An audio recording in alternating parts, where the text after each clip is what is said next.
everyone. We are back in San Diego talking Comic-Con once again.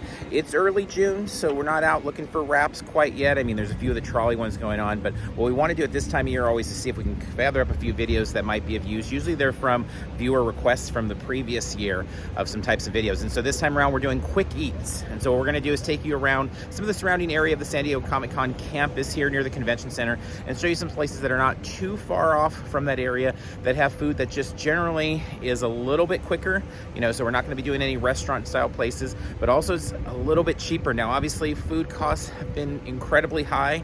That's something that goes without saying that we can have to have budget bigger for food this year at San Diego Comic-Con, but we're going to try and find a few spots, and there's a few that we already are trying out on some of our visits down here that are just a little bit cheaper than maybe some of the other options. And again, time is like the greatest currency of San Diego Comic-Con, so hopefully some of these will be a little bit quicker service, even though this town's going to be super crowded, and we know there's going to be probably lines at just about everything. Maybe these will be a little bit faster. So with that said, let's start it out. All right, we're going to start an easy one in terms of proximity and just overall ease normally throughout our weeks here in San Diego, which is Baja Ricks. Formerly Tin Fish, so the menu has changed there. We missed the Tin Fish, but we really like Baja Ricks quite a bit as well. There's some good options there. Carmel and I have shared a few different things like the tacos, the burger, etc. That helps kind of cut down on the prices as well. And it's pretty filling, even just like the burger with fries. It's a big burger, big fries. They've got a good selection of the types of tacos and a variety of foods there. So it is right here across the way. We can expect probably some sort of offsite activation in this area, even though we do have the big MTS Gaslamp Quarter trolley station digital board right behind me here. But I think we can find still some good options there. Let's take a quick look at Baja Ricks. There we go. Padres special live music before and after the games. Obviously not going to be a concern during San Diego, but it is a fun kind of vibe here throughout the year outside of even San Diego Comic-Con.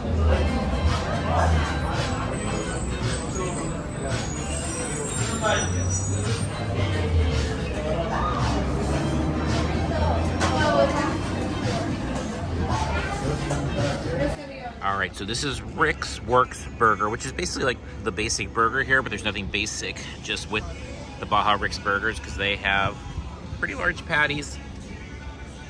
We've got this, you can see.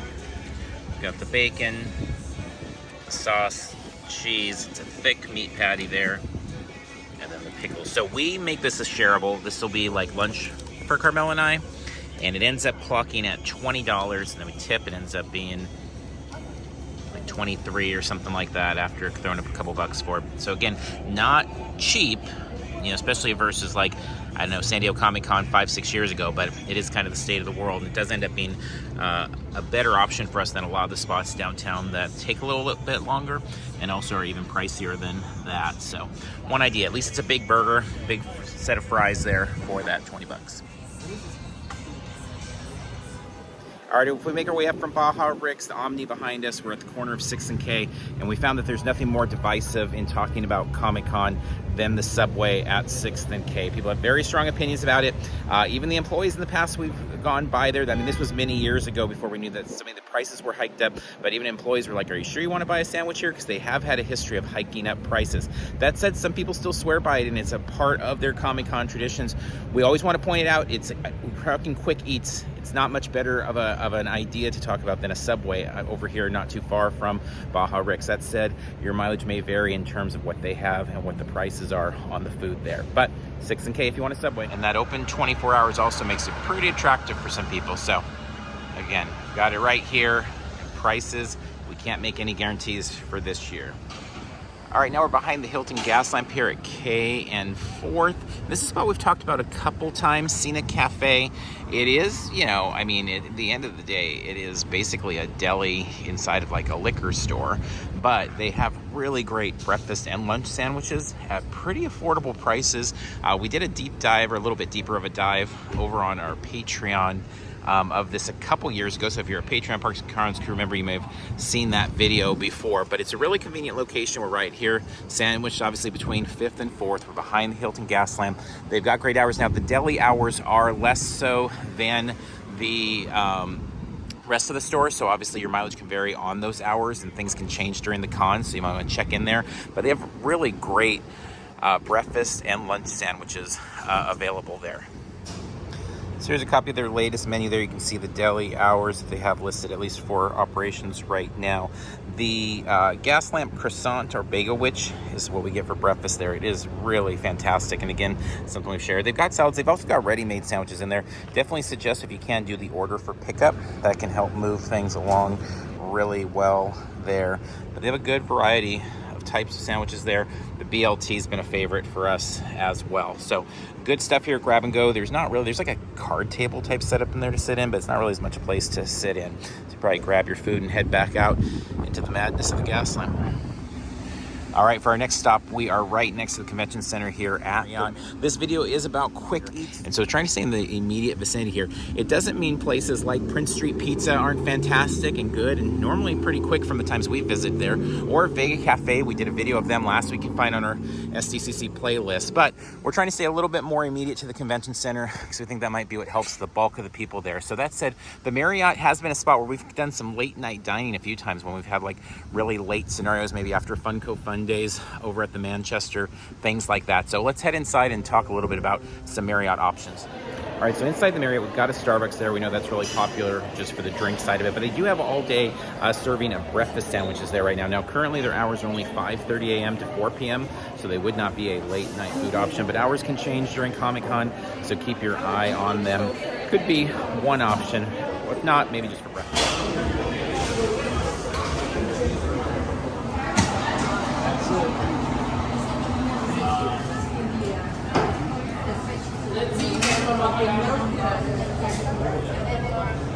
All right, next spot, this is also in the Marriott here on the convention center side. The Exchange Pantry has come in handy a couple times for us. They have burgers, they have soups, they have a pizza. The pizza's really shareable. It was like 20 bucks, or it's 20 bucks right now. Burgers are about 18 bucks. They have some pre-made salads here. The Cobb salad, 18. Chicken Caesar salad, 17. So some options like that. Some wraps there in the $15 range.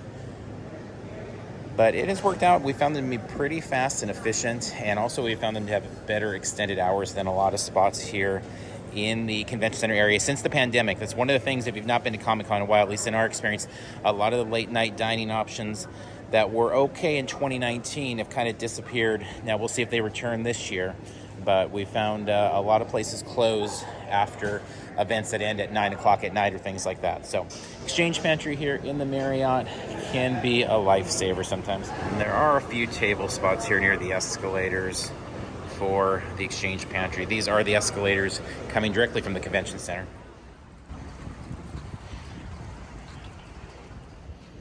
All right, next up, we're going to make our way to the hotel that we feel like really does the most to try to do things with quick eats and give people options. They really seem to lean into it, which is the Hilton Bayfront.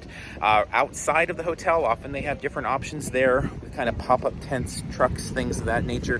But also inside, we found some really great options. And of course, there's always sweet things, which we'll talk about in a moment. But of all the hotels, for us, it is the place that is the best go-to. We'll talk about, there was a spot last year where we had about 30 minutes in between an appointment where we were finishing up on the floor and an appointment at FX over here in the Bayfront lot. We were able to go in, get food, get out. It worked out really great. So let's head inside and talk a little bit more about the Bayfront. So down the bottom of there, Hudson and Nash is fine. We've never found them particularly fast, though. Not a quick eat spot, but a good little restaurant place. Pricey, but it still works. The Cannery, Market and Supply, they have a few pre-made sandwiches and things like that. But our big find last year was the Odyssey Lounge kind of pop-up restaurant that they did over here. They made it into a burger and kind of sandwiches place, and so we were able to slide in here. I was just looking at the photos. It was like 7:28 and we were out of here by like 7:55, and we got pizza and it was good and it was shareable and it just worked really nice. I saw Kevin Eastman was a little bonus and made our FX appointment. So one to keep an eye on here, but it also just kind of speaks to a larger point with all of these locations, is that things pop up all the time, and all these years of coming to Comic-Con and all that. This was the first time we've utilized this spot and it worked really well, but you just never know what things may pop up out here in the convention center area. Staying with the Bayfront and elaborating just on some of the other like pop-up opportunities out in this area, there's been a variety of things that Bayfront have done over the years to serve food, whether it has been, again, serving trucks, or it has been little pop-up kind of stands, carts, things like that. Even over here, I mean, this area in here has been a buffet style place. It's been a snack shop, but it's also been, you know, a Disney Hulu offsite activation. So it's tough to know. I just think the thing you can kind of count on with the Bayfront is that they're going to try to find ways to offer people food and drink options. It feels like they, again, amongst all of the hotels, really try to find a way to maximize that side of things. And then, of course, over off here, we have our friends from Sweet Things San Diego. They do an incredible job. We know they are a Comic-Con institute, a tradition for so many. They really, I think, when we announced them, they're one of the sponsors of our 10th anniversary event.